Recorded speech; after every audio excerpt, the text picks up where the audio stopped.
This is All India Radio. In the program Spotlight, now we bring you a discussion on India-Japan ties for a better tomorrow. The participants are Skanda Ranjan Tayal, former diplomat, and Simran Sodhi, journalist.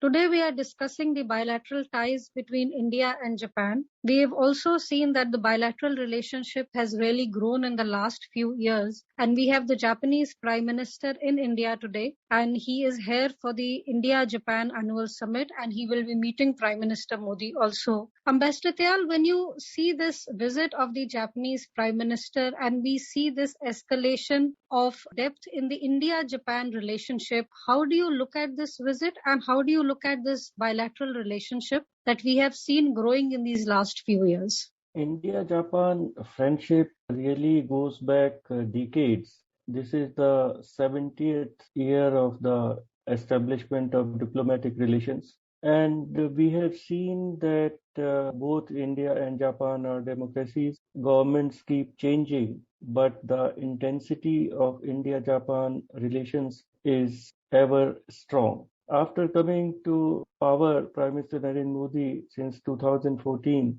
has injected a new energy in this relationship. This will be the 14th summit of Indian and Japanese prime ministers, which will being held today and tomorrow. It is very important because Prime Minister Kishida's, it will be really the first substantial meeting with Prime Minister Narendra Modi. Prime Minister Fumio Kishida is familiar with India because he has been Foreign Minister of Japan and also briefly Defense Minister of Japan under Prime Minister Shinzo Abe. And as we all know, the India-Japan relationship really became very strong strategically when Prime Minister Shinzo Abe was Prime Minister of Japan in his 2 terms. There was always a very strong economic content to India-Japan relationship, but over the years and particularly about 8-9 years, the strategic content has become very, very important. And Japan is now India's special strategic and global partnership, which was announced when Prime Minister Modi visited Japan for the 9th summit. Ambassador Tayal, we also see that the visit of the Japanese Prime Minister is happening at a time when the Ukraine crisis is still going on. And we also see that both India and Japan are part of the Quad. Do you feel that the Quad, for example, gives both India and Japan an opportunity to deal with global crisis as we see in Ukraine in a unified fashion? Or do you feel that sometimes the individual interests of a nation may outweigh what a unified approach might be?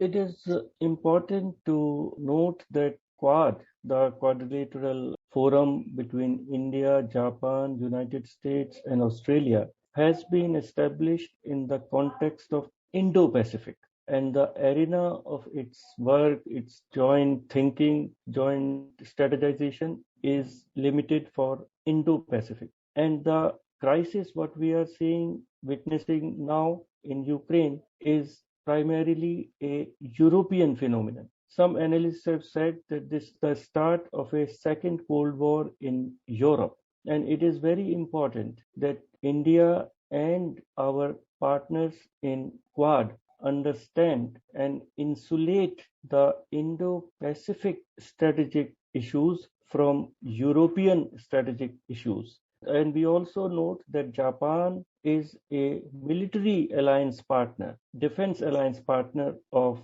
United States, as also is Australia. So India is non-aligned, and India has its own relationship with Russia, which is a very old relationship, very established relationship, and strategically a very important relationship. And it will be important for India's partners to fully understand that if India is strong, economically strong, militarily strong, whether we get our armaments from US, from Russia, from Israel, or from Japan, it doesn't matter. It is that Quad becomes strong, democratic forces become strong, and this will be perhaps an important aspect of the discussions between Prime Minister Narendra Modi and Prime Minister Fumio Kishida, that Japan should fully appreciate and understand the logic and the compulsions behind India's position on the Ukraine issue. Ambassador Tayal, we've also seen that the India-Japan relationship, and you mentioned it earlier, that the relationship has had a very strong economic tie to it. We've seen that Prime Minister Shinzo Abe, who was the Prime Minister before of Japan, in 2014 had announced 3.5 trillion yen in investment and financing over 5 years during his visit to India. And Prime Minister Kishida is probably going to reinforce the security economic ties. It is expected that he will announce a plan to invest 5 trillion yen, which is about $42 billion in India over the next 5 years during this visit. And this is according to a Japanese newspaper. How important is this economic aspect to the India-Japan relationship, and the fact that Japan is also investing into India heavily as India goes through this economic growth?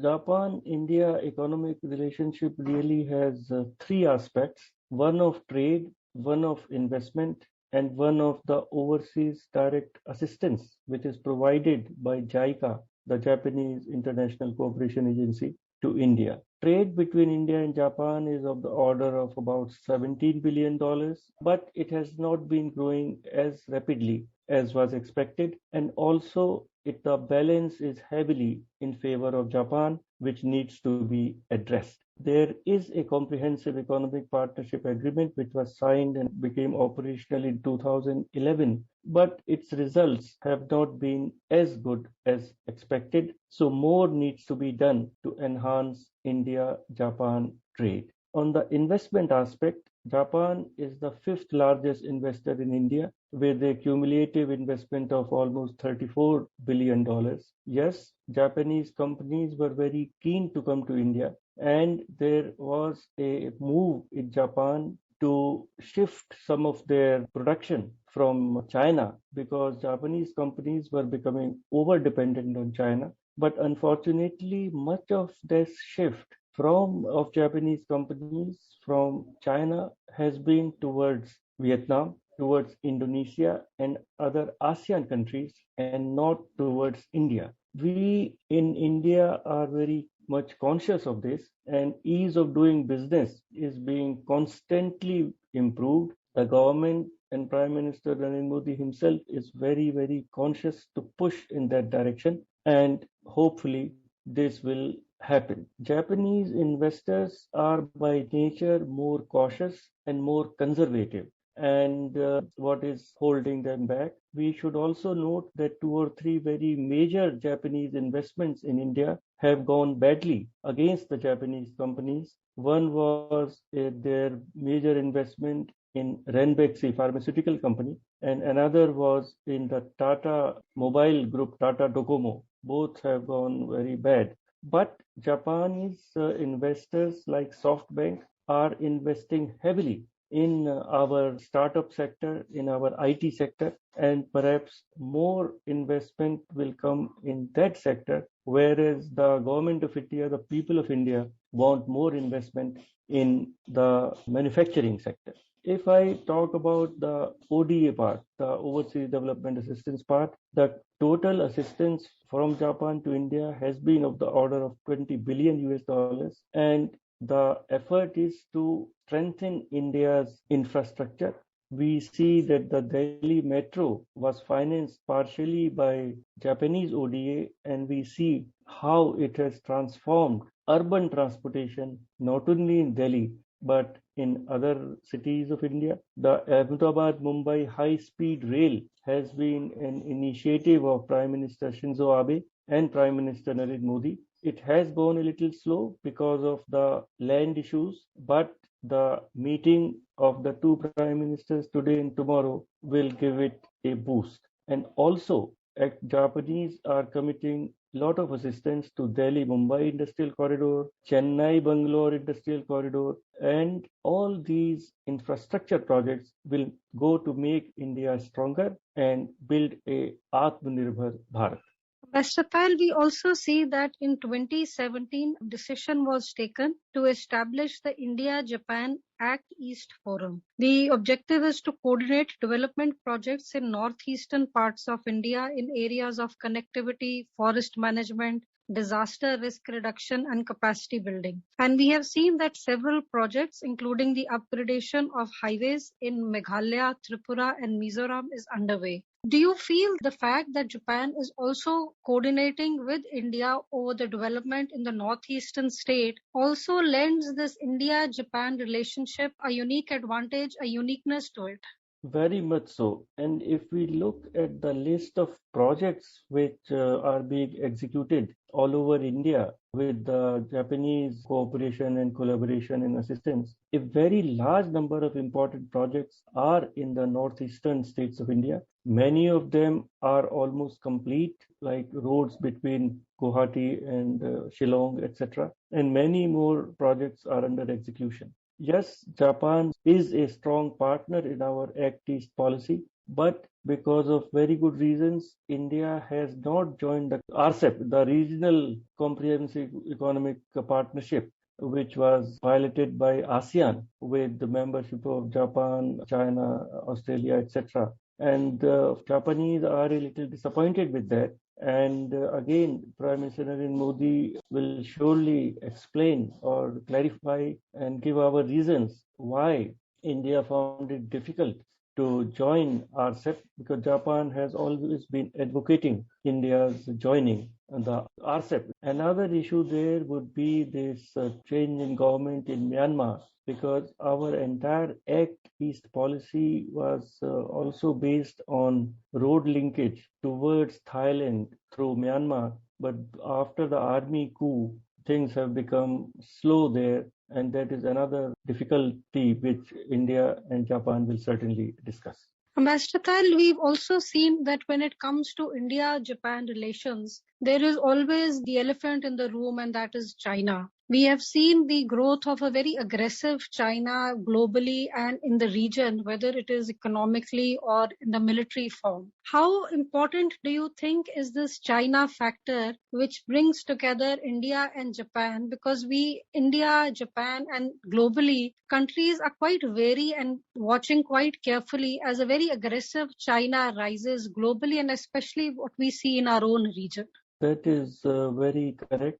Japan, particularly since about 2012 and after President Xi Jinping's very expansionist and aggressive policies towards India, towards Hong Kong, towards Taiwan, in South China Sea, Japan has become worried. Japan is very uncomfortable, and that brings India and Japan together as strategic partners, and the relationship is now special strategic and global partnership. The very foundation of Quad in many ways is based on the principles of an open and inclusive Indo-Pacific, where all the international laws, rules and regulations are honored, respected by all the members, which China has not done. China is openly flouting the UNCLOS, the United Nations Conference on Law of the Sea laws, by staking its claim on the entire South China Sea, and all the many countries like Vietnam, like Philippines, Brunei, Malaysia, even Indonesia,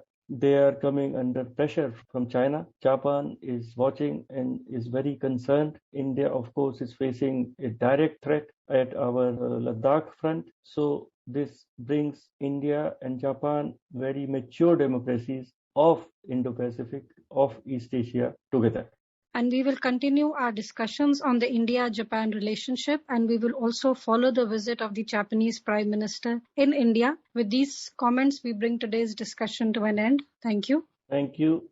You were listening to a discussion on India-Japan ties for a better tomorrow. The participants were Skandaranjan Tayal, former diplomat, and Simran Sodhi, journalist. This program was produced and presented by the News Services Division of All India Radio. You can listen to it on our mobile app, News on AIR. This program is also available on our YouTube channel, News on AIR Official. You may email your opinion about this program at airnsdtalks@gmail.com.